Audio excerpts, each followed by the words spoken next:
ప్రభునందు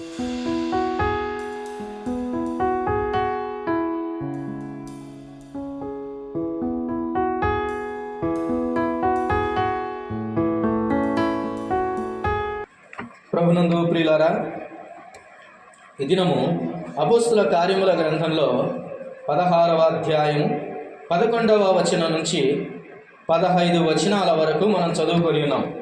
అపోస్తులుడైన పౌలు ప్రయాణంలో తాను 6వ వచనంలో ఆసియాకు వెళ్ళాలని అనుకున్నాడు.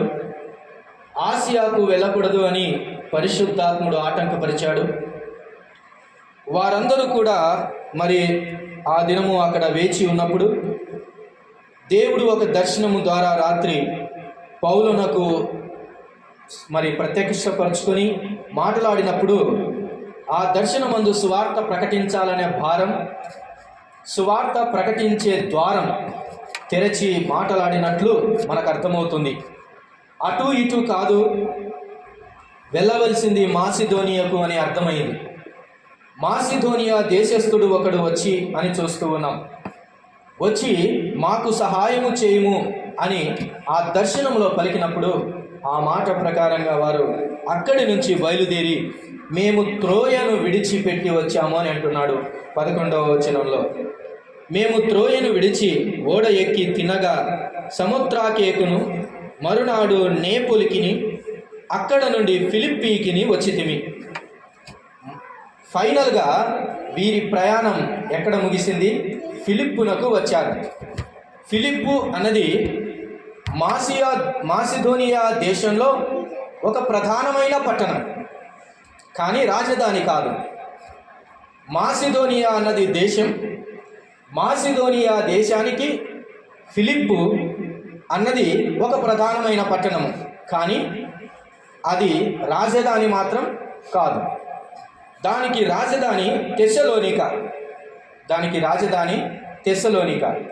బైబిల్ గ్రంథంలో ఫిలిప్పు, మాసిదోనియా, తెస్సలోనిక అనే మాటలు విన్నప్పుడు పౌలు ప్రయాణంలో ఉన్నటువంటి ఆ ప్రాంతంలో ఉన్నటువంటివి అని మనం అర్థం చేసుకోవాలి.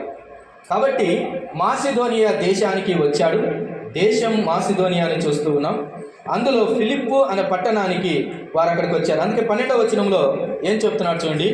మాసిదోనియా దేశంలో ఆ ప్రాంతమునకు అది ముఖ్య పట్టణమును రోమీల ప్రవాస స్థానమునై ఉన్నది. చరిత్ర ఇలాగ చెబుతుంది.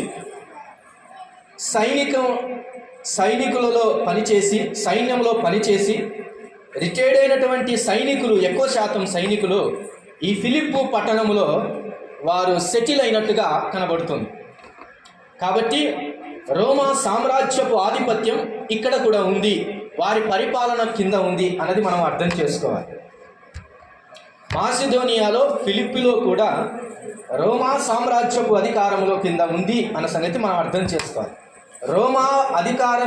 రోమా పరిపాలనలో సైనికులుగా పనిచేసినటువంటి వారు అనేక మంది ఇక్కడికి వచ్చి స్థిరపరచబడినటువంటి వారు అన్న సంగతి గుర్తుపెట్టుకోవాలి. మంచిది. ఈ ప్రాంతంలో దేవుని గురించినటువంటి జ్ఞానం కూడా ఉంది, ధర్మశాస్త్రమును గురించినటువంటి తెలివి కూడా అక్కడ ఉంది, యూదుల యొక్క సంచారం కూడా అక్కడ ఉంది. కాబట్టి ప్రార్థనలు జరుగుతున్నాయి అక్కడక్కడ, కానీ సమాజ మందిరాలు అక్కడ లేనట్లు మనకు అర్థమవుతుంది. సమాజ మందిరాలు లేవు. యూదులు కూడుకునేటటువంటి స్థానాలు ఏవి అని అంటే సమాజ మందిరాలు. ఆ దినాల్లో, ఈరోజు సంఘము ఎలాగో చర్చెస్ అని కూడుకుంటున్నామో, ఆ దినమున దేవుని యేసు ప్రభు కాలాన, ఆ తదుపరి సంఘ కాలాన కూడా వారు కూడుకునే స్థలాలను ఏమంటారు? సమాజ మందిరాలు అనేవారు.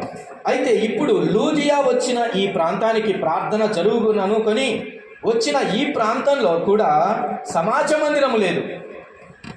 లెక్క ప్రకారంగా ఒక సమాజ మందిరము కట్టాలి అంటే, ఒక సమాజ మందిరం ఏర్పాటు చేయాలని అంటే కనీసం 10 మంది యూదులైన పురుషులు అక్కడ ఉండాలి. నియమం ఎంతమంది? కనీసం 10 మంది పురుషులు యూదులై ఉండాలి. అప్పుడు అక్కడ సమాజ మందిరం ఒకటి కట్టుకొని అక్కడ బోధ, వాళ్ళు కూడుకొని ప్రభువును ఆరాధించడం అన్న సంగతులు జరుగుతూ ఉన్నాయి. అయితే ఇక్కడ అలాంటి ప్రార్థనా స్థలాలు, అలాంటి సమాజ మందిరము లేదు. కానీ ప్రార్థనలు అక్కడక్కడ జరుగుతున్నటువంటి సందర్భాలు కనబడుతున్నాయి. అందుకని పౌలు కూడా ఈ సంగతిని తెలుసుకొని ఆ నదీ తీరమునందు ప్రార్థనలు జరుగుతున్నాయన్న సంగతి వీరికి కూడా ఎరుక గనుక ప్రార్థన జరుగుననుకొని వారును అటువలనే లూదియా కూడా అక్కడికి వచ్చి ఉన్నట్లు మనం చూస్తున్నాం. లూదియాతో పాటు కొంతమంది స్త్రీలు కూడా అక్కడ కూడుకొని ఉన్నారు. ఇది ఉపోద్ఘాతం. This is the introduction of this context. ఇక్కడికి లూదియా అనే అమ్మాయి కూడా వచ్చింది. ఈమె ఊదారంగు పొడిని అమ్ముకునేటటువంటి తుయతైరా పట్టణస్థురాలు. ఈమెది ఏ పట్టణం అని రాయబడింది? తుయతైరా పట్టణంలో నుంచి ఇక్కడికి వచ్చింది. ఈమె ఏమి అమ్ముకుంటుంది అంటే ఊదారంగు పొడిని అమ్ముకుంటుంది. దీని వలన చాలా ప్రయోజనాలు ఉన్నాయి ఆనాటి కాలంలో. అది దేని కొరకు అన్న సంగతిని మనము ధ్యానించట్లేదు, కానీ చాలా అవసరతలు అయితే ఉన్నాయి ఆ రోజుల్లో. ఒక మంచి విలువైనటువంటి పదార్థమే అది, మంచిది. ఆ విషయాన్ని అలాగూ పక్కన పెడదాం. ఏది ఏమైనా లూదియా ఒక కారణాన్ని బట్టి అక్కడికి వచ్చింది, మెట్టుకు ప్రార్థన స్థలానికి చేరుకుంది. ఇప్పుడు వాక్యంలోనికి మనం వెళ్దాం. చూడండి, కొన్ని మాటలు చదువుకున్నాం. 13వ వచనం నుంచి చదువుకున్నాం.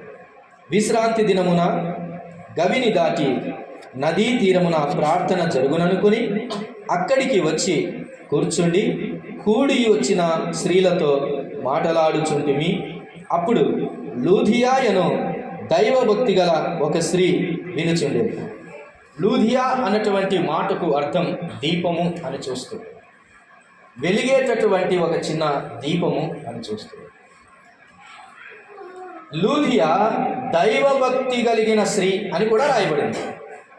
దైవభక్తి ఆనాడు చాలామందికి ఉంది, ఈనాడు కూడా దైవభక్తి కనబడుతుంది, కానీ దారిలోనికి రాని దైవభక్తి కనబడుతుంది చాలామంది జీవితం.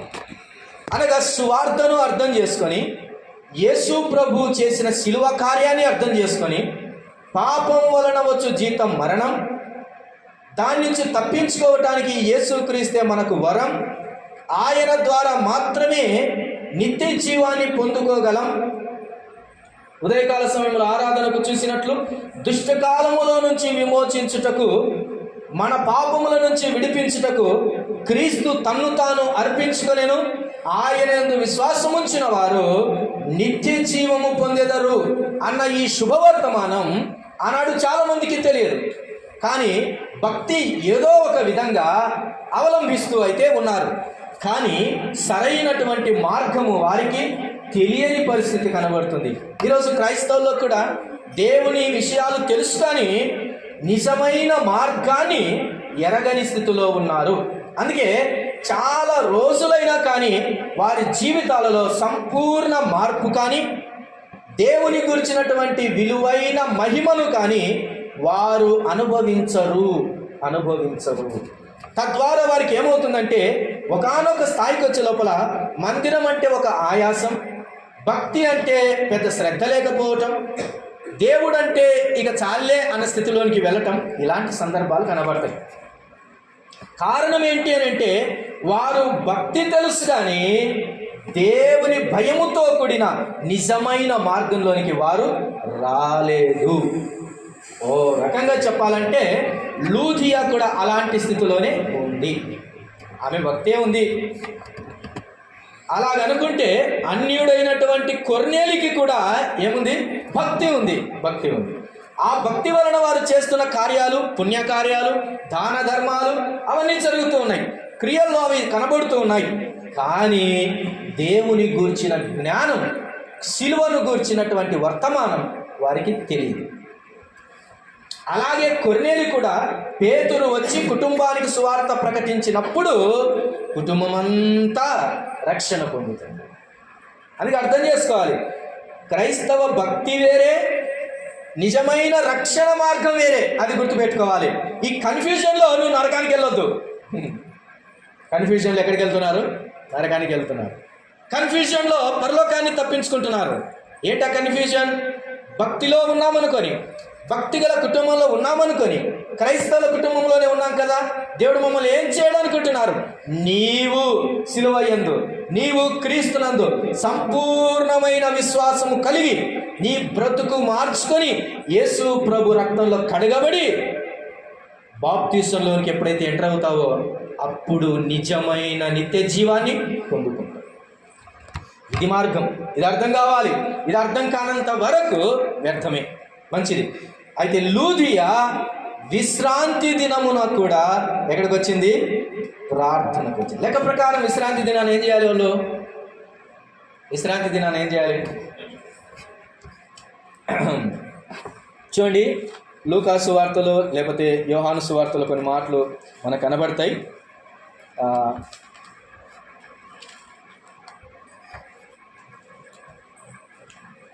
లూకా సువార్త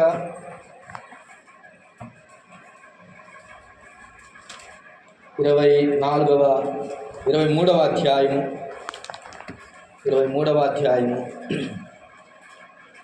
54 వచ్చిన చూడండి ఒకసారి.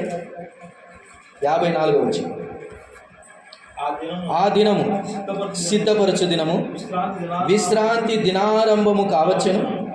అప్పుడు గలిలయ నుండి ఆయనతో కూడా వచ్చిన స్త్రీలు వెంట వెళ్ళి ఆ సమాధిని ఆయన దేహము ఎలాగూ ఉంచబడినో చూచి తిరిగి వెళ్ళి సుగంధ ద్రవ్యములను పరిమళ తైలములను సిద్ధపరిచి ఆజ్ఞ చొప్పున విశ్రాంతి దినమున తీరికగా ఉండిరి. విశ్రాంతి దినమున ఎట్లున్నారంట? తీరికగా ఉండిరి. కానీ లూదియా ఏం చేస్తుంది? విశ్రాంతి దినమున ఆమె ప్రార్థనా స్థలానికి వచ్చుచున్నట్లు కనబడుతుంది. ఈరోజు కూడా దేవుని పిల్లలకు కానీ క్రైస్తవులకు చాలామందికి సండే అంటే నువ్వు ఇచ్చే డెఫినేషన్ ఏంటి? హాలిడే అంటావు. సండే అంటే హాలిడే, కానీ నిజమైనటువంటి క్రైస్తవులకు హోలీడే ఇది. అవునా? నిజమేనంటారా? ఇది ప్రభుదినం అని దేవుని పిల్లలు పలకాల. ఆదివారాన్ని ఏమని పలకాలి? ప్రభుదినము అని పలకాలి. ఆ ప్రభుదినమును ఎరగని వారు ఏమని పిలుస్తారు? It is Sunday, it is holiday, it is free day అంటారు. అయితే ఆ దినము ధర్మశాస్త్ర ప్రకారంగా నిజమే, ఆ దినము విశ్రాంతి దినమే, తీరికగా ఉండాల్సిన పరిస్థితి. కానీ ఆనాటికే విశ్రాంతి దినమునకు ప్రభు అయిన యేసు క్రీస్తు వారు ఇక విశ్రాంతి దినము అక్కరలేదు అన్నట్లుగా ఇక ప్రభు దినమే, నేనే విశ్రాంతి దినమునకు ప్రభునై ఉన్నాను అన్నటువంటి విధానంలో ఆయన ధర్మశాస్త్ర సంబంధమైనటువంటి సంగతిని ఆయన ముగింపు చేశాడు. ఇక విశ్రాంతి దినముతో పని లేదు. ఒక మాట చెప్పండి నాకు, ఏ రోజు ఆరాధన చేయాలి? శనివారమా, ఆదివారమా? సంఘముగా కూడుకోవాల్సిన దినమే. ప్రపంచంలో ఉన్నాయిగా కొన్ని సిద్ధాంతాలు. శనివారం కూడా ఏం జరగాలి? శనివారమే ఆరాధన సిద్ధాంతాలు ఉన్నాయి కొన్ని. వారి కన్ఫ్యూజన్ ఏంటో మరి తెలియదు. శనివారం వరకు, శనివారము విశ్రాంతి దినమని ధర్మశాస్త్ర ప్రకారం బోధ ఉంది, కరెక్టే. విశ్రాంతి దినము ధర్మశాస్త్ర ప్రకారం ఏదైనా ఉందంటే మనం కూడా ఒప్పుకోవాలి, అదే దినము, అది శనివారమే. అయితే ఆ విశ్రాంతి దినాన్ని పాటించాలనా లేదా అన్నది మన సంగతి ఇప్పుడు. అవునా కదా? అయితే ప్రభు ఏమంటున్నాడంటే, నేను విశ్రాంతి దినమునకు ఏమై ఉన్నాను? ప్రభు అయి ఉన్నాను అన్నాడు. విశ్రాంతి దినమునకు ప్రభు అయిన ప్రభువు విశ్రాంతి దినాన్ని ఎక్కడున్నాడు చెప్పండి? ఎక్కడున్నాడు విశ్రాంతి దినాన్ని? మరణములో ఉన్నాడు. గమనించారు మీరు? సమాధిలో ఉన్నాడు ఆయన. ధర్మశాస్త్ర సంబంధమైన నీతినంతటిని జరిగించి ఇప్పుడు ఆయన ఆదివారమున తెల్లవారుచున్నప్పుడు ఏమయ్యాడు? ఆయన పునరుద్ధానుడయ్యాడు. ఇప్పుడు మనం చూడాల్సింది ఎవరిని? ప్రభు ఏ దినమున ఉంటే ఆ దినమును మనం చూడాలి. అది శనివారం ముగించబడింది, అది పాతి పెట్టబడింది. ఇక ప్రభు పునరుద్ధానుడయ్యాడు. నూతన నిబంధన ఇది. ఇక పునరుద్ధానుడైన ప్రభువును చూడాలి. అందుకనే భక్తులు అన్నారు, సువార్త ప్రకటించు వీరులు అన్నారు, అపోస్తలులు అన్నారు, మేము సిలువ వేయబడిన క్రీస్తును మాత్రమే కాకుండా పునరుద్ధానుడైన ప్రభువును ప్రకటించచ్చు. ఇప్పుడు యోహాను అంటున్నాడు, ఈ దినాన్ని అనగా ప్రభు దినాన్ని ఏమంటున్నాడు? ఎలాగో అవలంబిస్తున్నాడు, ఎలాగో అనుభవిస్తున్నాడు ఒకసారి చూడండి. ప్రకటన గ్రంథం 1వ అధ్యాయం అనగా మనము మామూలు భక్తిలో నుంచి శక్తిగల భక్తిలోనికి మనము తిరగాలి అనడానికి ఈ మాటలు సెలవీయబడుతున్నాయి. చూడండి 10వ వచనం లేదా 9-10 చదువుకుందాం. చూడండి, మీ సహోదరుడును యేసును బట్టి కలుగు శ్రమలోను రాజ్యములోను సహనములోను పాలివాడనైన యోహానను నేను దేవుని వాక్యము నిమిత్తమును యేసును గుర్చిన సాక్ష్యం నిమిత్తమును పద్మాసు దీపమున పరవాసినైతిని. ప్రభువు దినమందు ఆత్మవశుడనై ఉండగా చాలు. ప్రభు దినాన ఏమై ఉన్నాడంట? ఆత్మవశుడై ఉన్నాడు. If you can understand the scripture, నీవు గనక దేవుని వాక్యాన్ని అర్థం చేసుకుంటే ప్రభు దినాన్ని అనుభవించగలవు. అది గుర్తుపెట్టుకోవాలి. ప్రభు దినాన్ని ఆ భక్తుడైన యోహాను అనుభవించి ప్రభు దినాన ఏమై ఉన్నాడంట? ఆత్మవశుడు అయి ఉన్నాడు. In the control of holy spirit. అది in the control of holy spirit. Yesu క్రీస్తునందు విశ్వాసం ఉంచిన ప్రతి వాడు ఎవరి యందు ఫుల్ఫిల్ అయి ఉంటాడు చెప్పండి? పరిశుద్ధాత్మ యందు నింపబడి ఉంటాడు. యోహాను అనేటువంటి ఈ వ్యక్తి కూడా ధర్మశాస్త్రం కింద ఉన్నటువంటి వ్యక్తే, కానీ యేసు క్రీస్తునందు విశ్వాసం ఉంచిన నాడు విశ్రాంతి దినమున నేను అని అనలేదు, కానీ ప్రభువు దినమందు నేను ఆత్మవశుడనై ఉంటిని అంటున్నాడు. ఈ ప్రభు దినమే ఆయన పునరుద్ధానుడైన ఆదివార దినాన్ని. నేను అంటున్నాను, ఎంత విలువ ఈ దినానికి నువ్వు ఇస్తున్నావు? ఎంత విలువ ఈ దినానికి నువ్వు ఇస్తున్నావు? ఈ దినానికి నువ్వు ఎంత విలువిస్తే మిగిలిన 6 దినాలు దేవుడు నీకు అంత విలువిస్తాడు.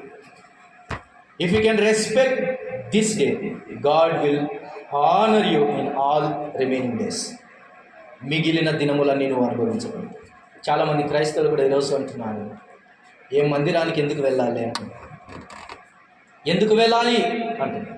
దేవుని సన్నిధిని అనుభవించే కృప దేవుడు నీకు ఇస్తున్నప్పుడు ఎందుకు కోల్పోతావు?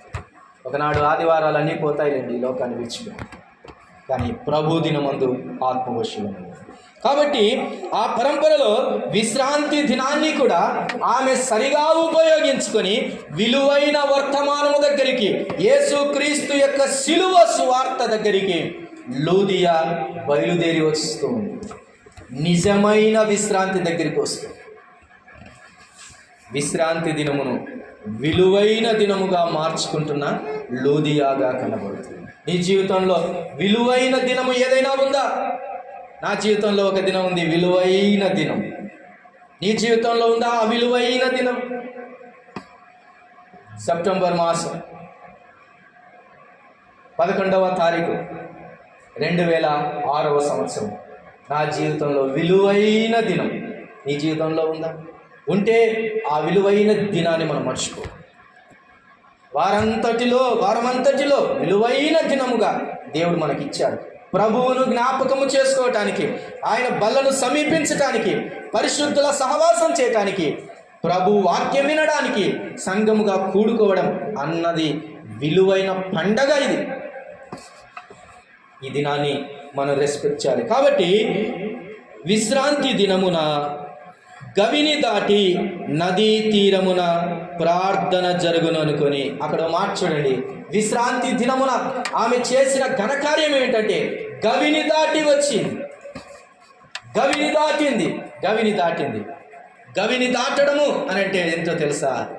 లోకాన్ని విడిచి రావటం.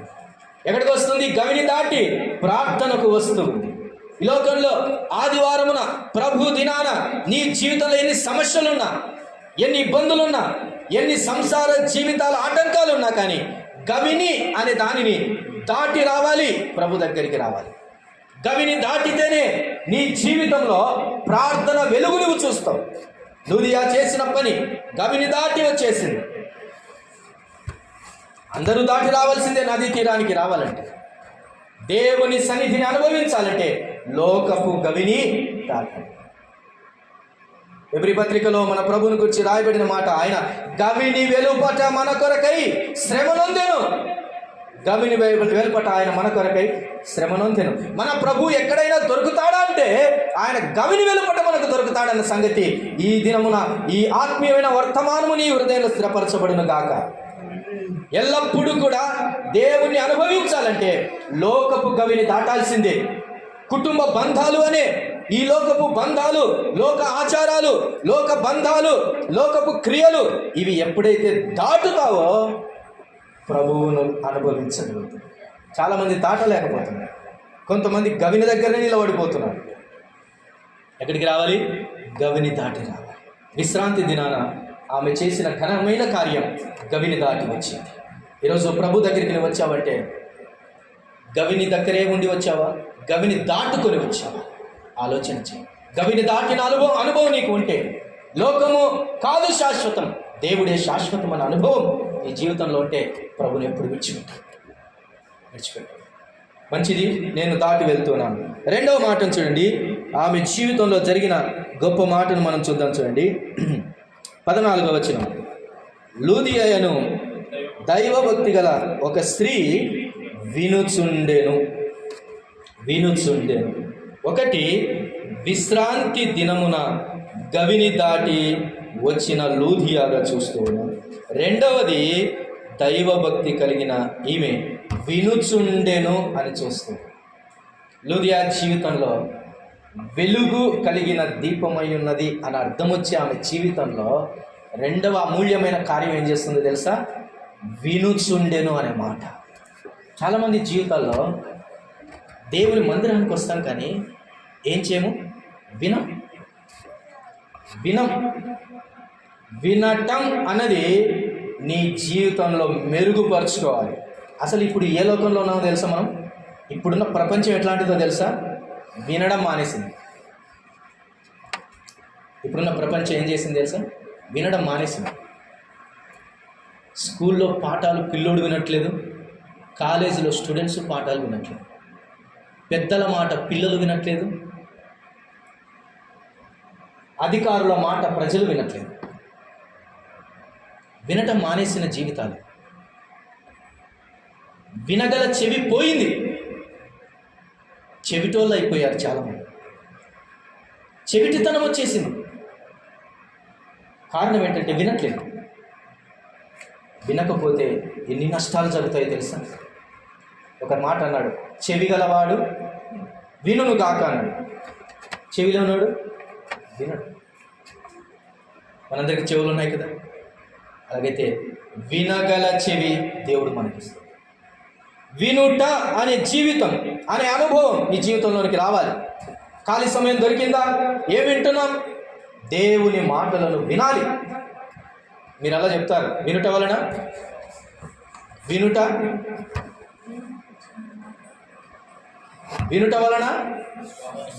వినుట ఆగిపోయింది. వినుట క్రీస్తును గురించిన మాట అయి ఉన్నది. వింటున్నాం, ఏమేమో వింటున్నాం లోకంలో, కానీ ఏం వినట్లేదు. విశ్వాసానికి అవసరమైనది ఏమంటే నేను మాట చెప్తున్నాను. ఒకసారి ప్రభు నమ్ముకున్నాం, విశ్వసించాం, ఇంకా చాలా. విశ్వాసం అనే ప్రక్రియ ఒక్కసారైనా జరిగేది కాదు. నిరంతర ప్రక్రియ. విశ్వాసం అనేది పొందుతూనే ఉండాలి మన జీవితాల్లో. విశ్వాసం పొందుతూనే ఉండాలంటే వినడం అనేది కూడా ఏం జరగాలి? కొనసాగుతూనే ఉండాలి. వినటం ఎప్పుడు ఆపేస్తామో అప్పుడు విశ్వాసం కూడా ఏమవుతుంది? కుంటుపడుతుంది ఖచ్చితంగా. రండి, లూదియా ఏం చేస్తుందంటే వినుచుండెను అని చూస్తూ ఉన్నాం. వినుచుండెను, తద్వారా ఏం జరిగింది? ప్రభువు ఆమె హృదయము తెరిచెను గనుక పౌలు చెప్పిన మాటల యందు లక్ష్యముంచెను. అది వింటే హృదయం తెరవబడుతుంది. హృదయం తెరవబడితే ఆమె యందు లక్ష్యం అనేది ఉంటుంది. మంచి చూడండి, ఆ యోబు ఒక మాట అంటున్నాడు. 36వ అధ్యాయం యోబు గ్రంథం 36వ అధ్యాయం 10వ వచనాన్ని చదువుకుందాం. చూడండి.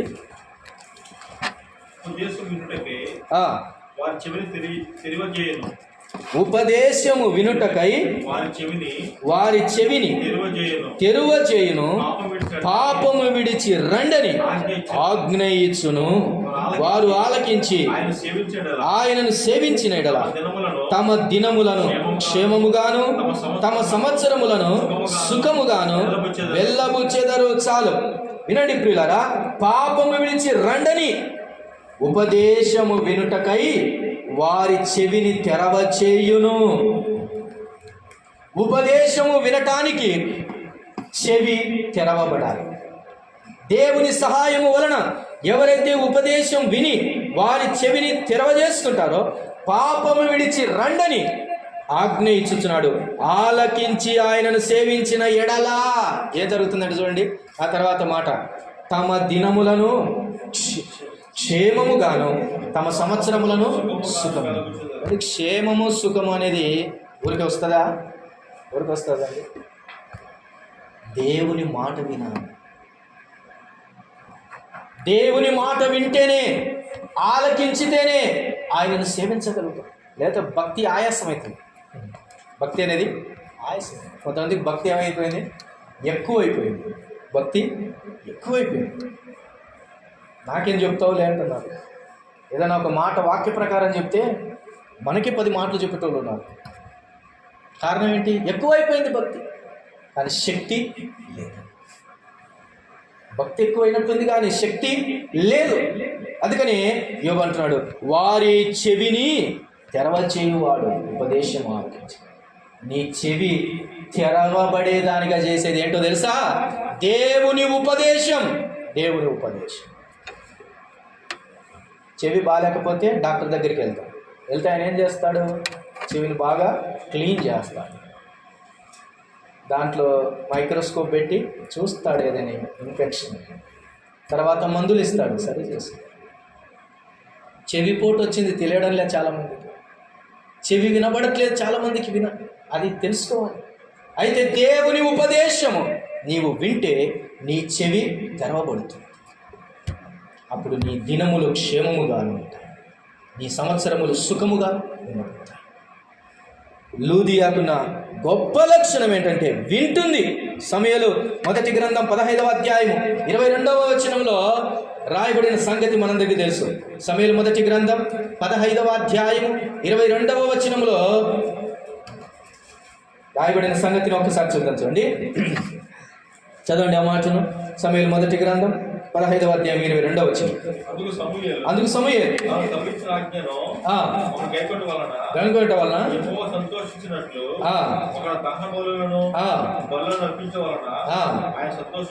సంతోషించిన ఆలోచించుము. బలులు అర్పించుట కంటే ఆజ్ఞను గైకొనుటయు అర్పించుట కంటే మాట వినుటయు శ్రేష్టం. అనుకుంటుంది. మాట వినడం అనేది ఏంటిదంట? శ్రేష్టమైన సంగతి. మన జీవితంలో మాట చెప్తున్నాను. మాట విందాం. మొదట దేవుని మాట విందాం. దేవుని మాట ప్రకారం చెబుతున్న పెద్దల మాట విందాం. దేవుని సేవకుని మాట విందాం. వినడం అనేది నీ జీవితానికి ఒక హెల్దీ జీవితం, ఒక హెల్దీ నీ జీవితానికి ఆరోగ్యకరమైన జీవితం. అది నీకు వినటం అనేది ఏమంటున్నాడు? శ్రేష్టం అంటున్నాడు. శ్రేష్టం. బలి అర్పించాలి అని అంటే ఖర్చు అవుతుందా లేదా? ఒక గొర్రెపిల్లను అర్పించాలంటే ఈ రోజులో గొర్రెపిల్ల రేట్ ఎంత ఉందని? 10,000. ఇంకా గొర్రెను బట్టి ఉంటాయి, అంత ఖర్చు అవుతుంది. మరి దానికంటే మాట వినడం అనేది శ్రేష్టం అన్నాడంటే ఈరోజు దేవుని మాట నువ్వు విన్నావంటే ఎంత కాస్ట్? మినిమం కాస్ట్ వేసుకుంటే 10,000. మినిమం కాస్ట్ ఎంత? 10,000. ఆలోచించండి. How cost it is, how great it is. ఎంత శ్రేష్టం, ఎంత గొప్పది దేవుని మాట వినడం అన్న సంగతిని ఇర్మియా గ్రంథం 6వ అధ్యాయం 10వ వచనాన్ని చదువుకొని చూడండి. ఇర్మియా గ్రంథం 6వ అధ్యాయం 10వ వచనం.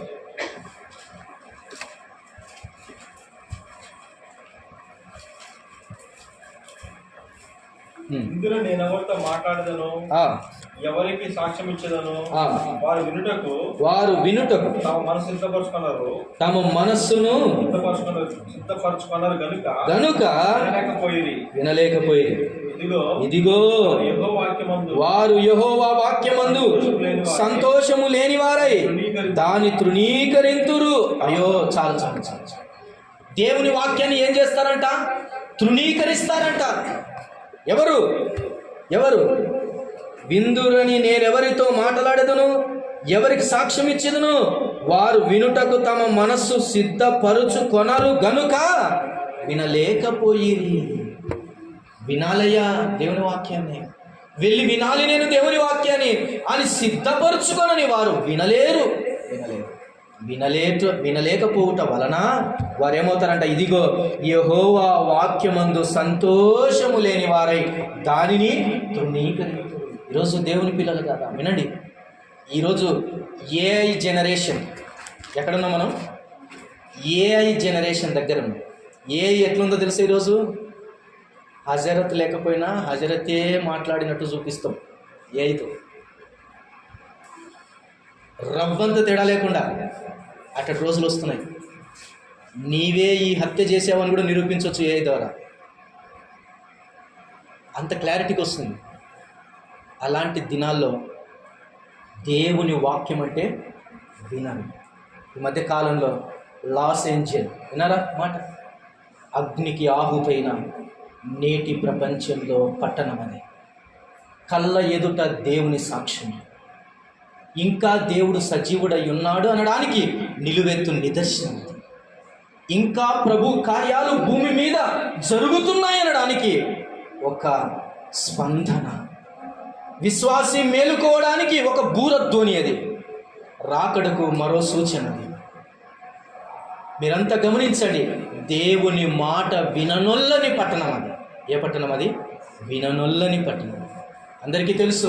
అనేక మంది దేవుని పిల్లలు కూడా చెప్పారు. ఇది నా ఒక మాట మరలా జ్ఞాపకం చేస్తున్నాం. ఆమె ఏమనిందంటే, ఒక celebrity, this is the city of no god. No God.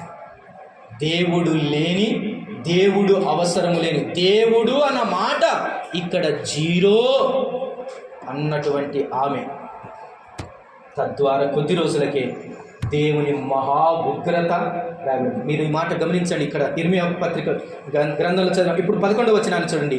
వినకపోతే ఏం జరిగిందో ఈనాడు ఆ పట్టణంలో, లాస్ ఏంజెల్లో, అదే మాట ఇర్మియా ఇక్కడ రాసి ఉన్నాడు ముందుగానే. చూడండి 11వ వచనంలో, కావున నేను యెహోవా క్రోధముతో నిండి ఉన్నాను, దాన్ని అణుచుకొని నేను విసిగి ఉన్నాను. ఒకడు తప్పకుండా వీధిలోనున్న పసిపిల్లల మీదను యవనుల గుంపుల మీదను దాని కుమ్మరింపవలసి వచ్చెను. భార్యాభర్తలను, వయస్సు మీరిన వారును, వృద్ధులను పట్టుకొనబడెదరు. ఏమీ మిగలకుండా వారి ఇండ్లను, వారి పొలములను, వారి భార్యలను ఇతరులకు అప్పగింపబడదురు. దేశ నివాసుల మీద నేను నా చెయ్యి చాపుచున్నాను. ఇదే యెహోవా వాక్కు. దేవునికి మహిమ కలుగునుగాక. పిల్లలారా, దేవుని పిల్లలారా వినండి. దేవుని మాట ఎంత గంభీరమో ఈరోజు అర్థం చేసుకో. దేవుని మాట విననొల్లని జనుల మీదికి ఇప్పుడైతే మనకైతే చేతులు చాచి నిలుచున్నాడు, కానీ అదే చెయ్యి ఇలా తిరిగిందంటే, వినండి, ఇప్పుడైతే చెయ్యి ఇలా చాచి ఉన్నాడు సిలువలో ఉండి, అదే చెయ్యి ఇలా ఎత్తాడంటే సర్వనాశనమే. ప్రియులారా, వినలేని చెవి నీటి ప్రపంచం. లూదియా వింటుంది. ఈరోజు నువ్వు దేవుని వాక్యాన్ని వింటున్నావా? విని స్పందిస్తున్నావా? దేవుని ఉపదేశం ఈరోజైనా మన జీవితాన్ని మార్చును గాక. మనల్ని, మన తరాన్ని, నేటి జనరేషన్ మార్చుకున్నాం. కమింగ్ జనరేషన్, ప్రజెంట్ జనరేషన్ వినలేని జనరేషన్ అని గుర్తుపెట్టుకోవాలి. ఇంటెలిజెంట్ ఉంది వాళ్ళకి, కానీ అది ఏ ఇంటెలిజెన్స్? ఆర్టిఫిషియల్ అనే సంగతి గుర్తుపెట్టుకోవాలి. దేవుని వాక్యము నుంచి, దేవుని భయం నుంచి పుట్టిన ఇంటెలిజెన్స్ కాదు అది. అది ఏ ఇంటెలిజెన్స్? Artificial intelligence. భక్తి కూడా చూపిస్తున్నారు, కానీ ఆర్టిఫిషియల్గా చూపిస్తున్నారు భక్తిని. మందిరానికి వస్తున్నారు, కానీ ఆర్టిఫిషియల్ అయిపోయింది. అందుకనే వారు దేవుని విశ్వసించడం కంటే వారు ఆర్టిఫిషియల్ను వారు ఎక్కువగా విశ్వసిస్తారు. డిజిటల్ మీద ఎక్కువగా ప్రాణం పెట్టుకుంటున్నారు, డిజిటల్ మీద ఆధారపడిపోతున్నారు. నా మాట వినండి, నా మాట వినండి. గవిని దాటి రావడం నీకు క్షేమం. గవిని దాటి వచ్చి దేవుని వాక్యాన్ని వినటం మరింత క్షేమకరం. Don't forget it, don't forget it. నేను దాటి వెళ్తున్నాను కాబట్టి వినడం ఎంత శ్రేయస్కరమో, వినకపోతే ఎంత ప్రమాదమో మనం చూసి ఉన్నాం. ఒక్క మాట మత్తయి సువార్త 13వ అధ్యాయంలో చూసి ఈ మాటను దాటి చివరి మాటకు వెళ్దాం. చూడండి, మత్తయి సువార్త 13వ అధ్యాయం, మత్తయి సువార్త 13వ అధ్యాయం 14వ వచనాన్ని చదువుకుందాం. 13వ అధ్యాయం 14వ వచన భాగాన్ని చదువుకుందాం. ఈ ప్రజలు కన్నులారా చూసి, యోహాను సువార్త మత్తయి సువార్త 13వ అధ్యాయము 14వ వచనం. ఇందు నిమిత్తము నేను ఉపమానరీతిగా వారికి బోధించున్నాను. ఈ ప్రజలు కన్నులారా చూచి, చెవులారా విని హృదయంతో గ్రహించి మనసు తిప్పుకొని నా వల్ల సొంత పొందకుండానట్లు వారి హృదయం క్రొవ్వినది. చాలు చాలు చాలు. వినకపోవుట వలన హృదయం ఏమైందంట? క్రొవ్వింది. కాబట్టి ఏం లేదంట? స్వస్థత లేదు. ఏం లేదు? స్వస్థత లేదు. ఈ బాడీలో స్వస్థత బాగానే ఉంటుంది, బాగానే బలం ఉంటుంది, బాగానే తింటున్నాం, బాగానే తిరుగుతున్నాం. కానీ హృదయానికి ఏం పట్టిందంట? క్రొవ్వు పట్టింది. క్రొవ్వు పట్టింది. క్రొవ్వు పడితే ఏమొస్తుంది? హార్ట్ అటాక్ వస్తుంది. క్రొవ్వు పడితే ఆయాసం వస్తుంది. క్రొవ్వు పడితే ఎక్కువసేపు నిల్చోలేము. క్రొవ్వు పడితే నడవలేము. ఈరోజు మన భక్తి కూడా అలా తయారైంది. ప్రార్థనకు నడవలేము, మోకాల మీద ప్రార్థన లేదు, ప్రార్థించిన కొద్దిసేపే ప్రభుని గురించి పాడలేం, ప్రకటించలేం, వినలేం, కూర్చోలేం. చాలు. ప్రకారం నేను చిన్న ఉన్నప్పుడు తాత ఉండేవాడు. ప్రార్థన ప్రారంభిస్తాం, మొదటి పాట అయిపోతుంది. పాట అయిపోయిన తర్వాత వర్తమానం ప్రారంభమవుతుంది. ప్రారంభంలోనే ఉన్నట్టుంటుంది. ఆయన ఏమంటాడు తెలుసా? ఇంకా జాలే ఆమెనండి అంటాడు.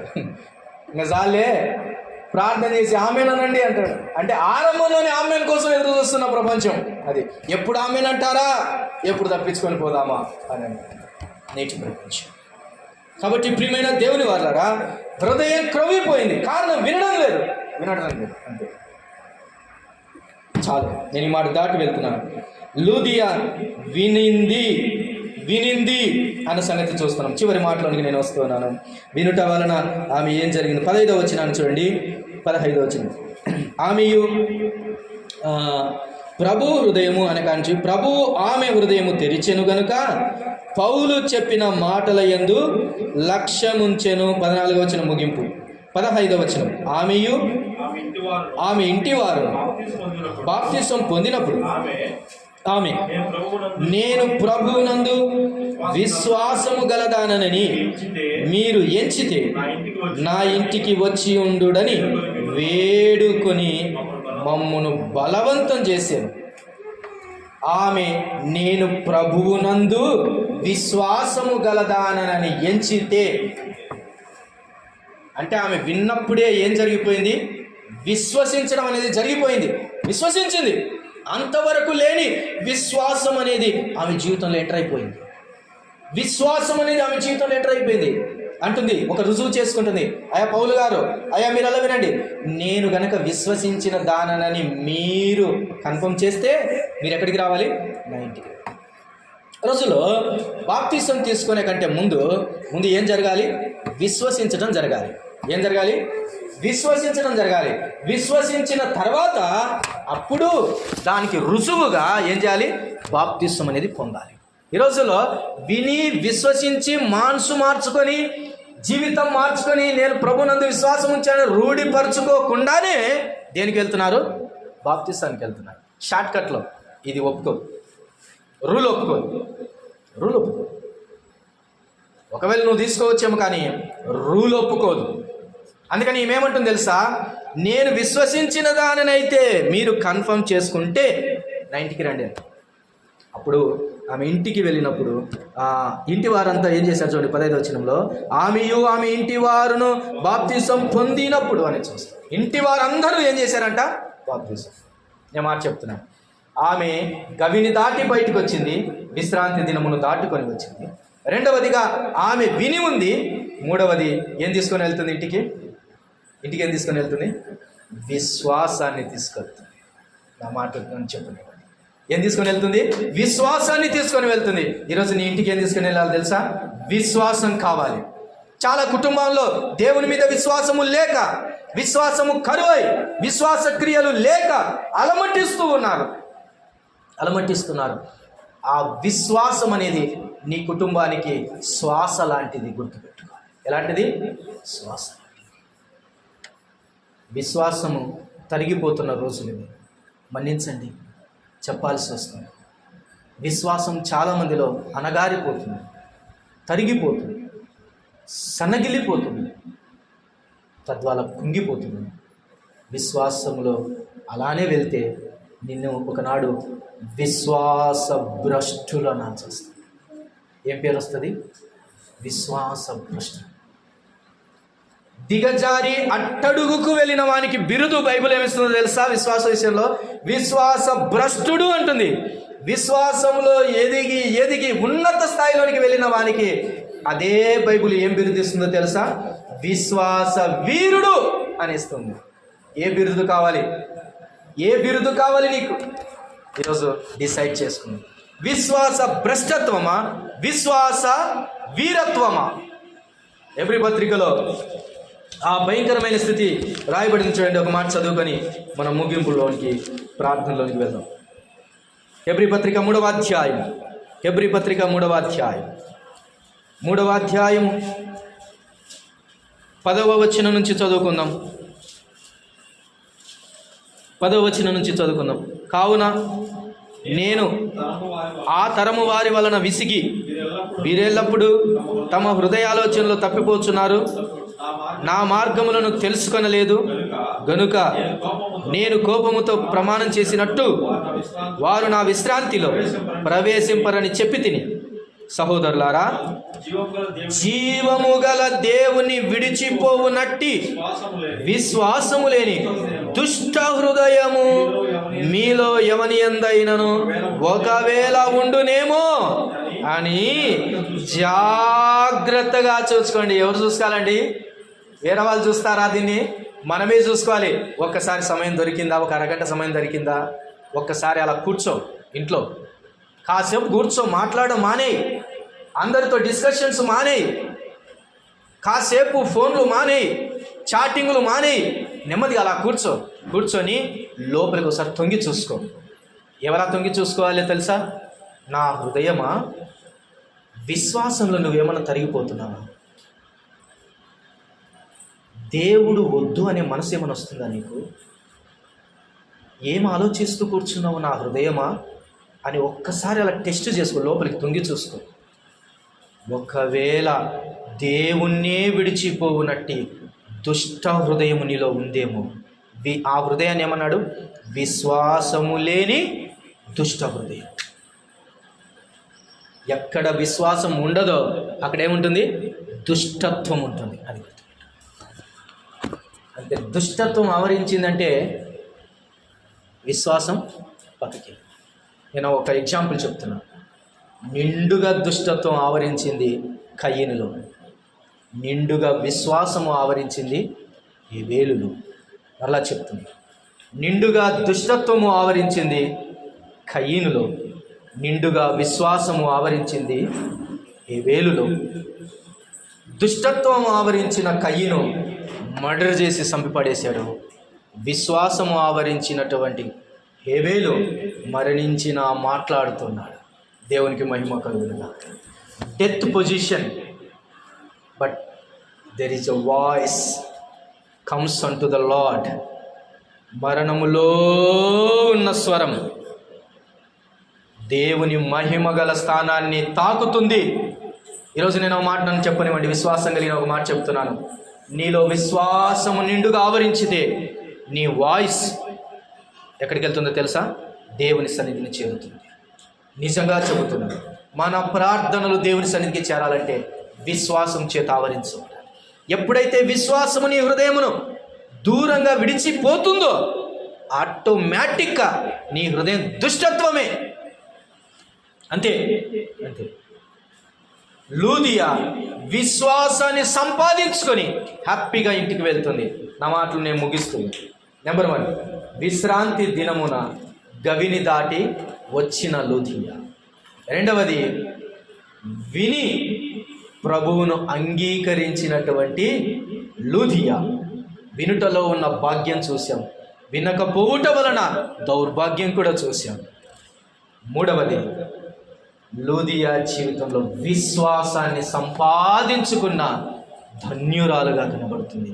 విశ్వాసం వలన కలిగే గొప్ప స్థితి మనం చూసాం ప్రియులారా. విశ్వాసము లేకపోతే కలిగే దుష్టమది. హబక్కూకు గ్రంథంలో విశ్వాసం వలన బ్రతుకును అని రాయబడి, విశ్వాసం వలన నీతిమంతుడు బ్రతుకును. అంతే. విశ్వాసము లేకపోతే చచ్చిపోతాం, విశ్వాసముతో బ్రతుకుతాం. ఈ మాటలు నీ హృదయంలో ఉంచుకొని, ఒక ఆమెను గురించి పెద్దగా రాయబడకపోయినా ఒక పాఠం మనకు నేర్పుతుంది.